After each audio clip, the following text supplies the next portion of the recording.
Hello everyone, আসসালামু আলাইকুম। আজকে আমি আপনাদেরকে খুবই মজাদার একটি কলিজা ভুনা রেসিপি শেয়ার করব। এই কলিজা ভুনা বড় থেকে ছোট সকলেই কিন্তু খুব বেশি ভালোবাসে। আশা করছি এই ভিডিওটা আপনাদের ভালো লাগবে। প্রথমেই আমি এখানে নিয়ে নিয়েছি 1 কেজি পরিমাণ খাসির কলিজা, আর কলিজার সাথে ফ্যাপসা আরও কিছু অংশ আমি নিয়েছি যেগুলো এর সাথে রান্না করা যাবে।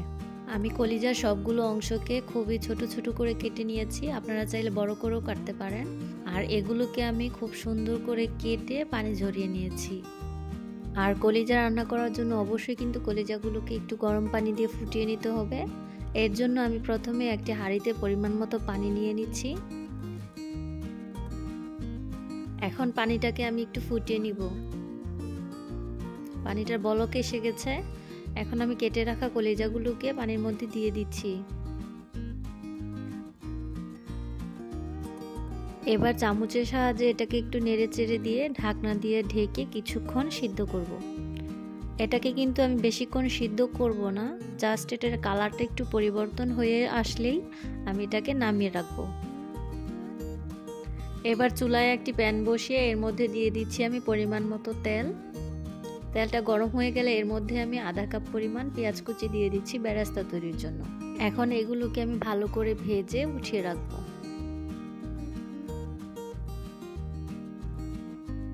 আমার বেরেস্তা তৈরি করা হয়ে গেছে। এখন এই ভাজা তেলের মধ্যে আমি দিয়ে দিচ্ছি 3টি তেজপাতা, 2 টুকরো দারচিনি, 5টি এলাচ,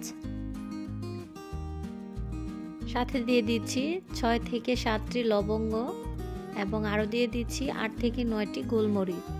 এবার এই গরম মশলাগুলোকে একটু আমি নেড়েচেড়ে ভেজে নিব।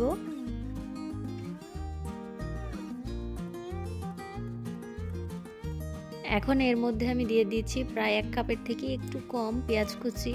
এবার এগুলোকে আমি কিছুক্ষণ ভেজে নিচ্ছি। পেঁয়াজগুলো ভাজা হয়ে গেলে এর মধ্যে দিয়ে দিচ্ছি 2 চামচের মতো আদা বাটা এবং 1.5 চামচের মতো রসুন বাটা। আমি এখানে আদা এবং রসুনটা ফ্রোজেন ব্যবহার করেছি, তাই এটাকে আমি একটু মেল্ট হওয়ার জন্য রেখে দিচ্ছি।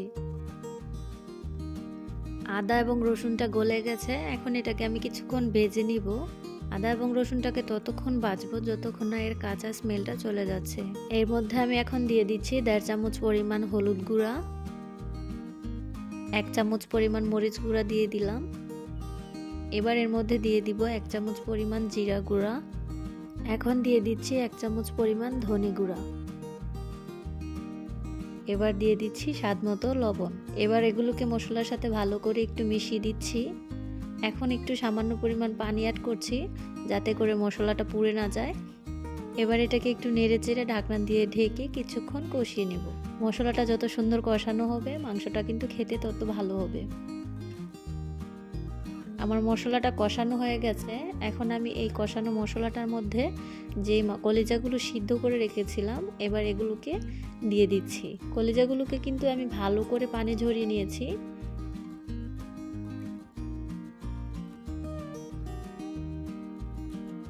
এবার এই মশলার সাথে কলিজাগুলোকে আমি ভালো করে মিশিয়ে দিচ্ছি। এবার এর মধ্যে আমি 1 কাপ পরিমাণ পানি অ্যাড করছি। কলিজা কিন্তু সিদ্ধ করাই আছে, তাই এর মধ্যে বেশি পানি কিন্তু লাগবে না। এবার ঢাকনা দিয়ে ঢেকে এটাকে আমি ভালো করে কষিয়ে নিচ্ছি। কলিজাটা ভালো করে কষানো হয়ে গেছে। এখন এর মধ্যে আমি আরও 1 কাপের পরিমাণ পানি দিয়ে দিচ্ছি। এবার এটাকে একটু নেড়ে চেড়ে দিলাম।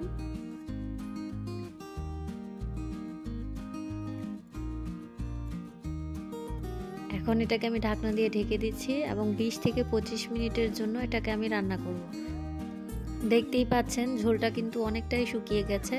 এখন আমি এর মধ্যে যে বেরেস্তাগুলো তৈরি করে রেখেছিলাম ওইগুলো দিয়ে দিচ্ছি এবং এর সাথে আমি দিয়ে দিচ্ছি 8টার মতো লাল মরিচ। এবার ঢাকনা দিয়ে ঢেকে এটাকে কিছুক্ষণ রান্না করব। পানিটা পুরো শুকিয়ে গেছে। এখন দেখতেই পাচ্ছেন কষানোটা কত সুন্দর হয়েছে। এই পর্যায়ে আমি এটাকে নামিয়ে রাখবো। আমি কিন্তু চুলাটা বন্ধ করে দিয়েছি। এখন এর উপর দিয়ে কিছু রোস্ট করা জিরা গুঁড়া দিয়ে দিচ্ছি, এতে ফ্লেভারটা অনেক সুন্দর আসবে এবং খেতেও খুব ভালো লাগবে। আশা করছি আমার এই রেসিপিটা আপনাদের ভালো লেগেছে। আর যদি ভালো লেগে থাকে তাহলে অবশ্যই আমার চ্যানেলটিকে সাবস্ক্রাইব করবেন। আল্লাহ হাফেজ।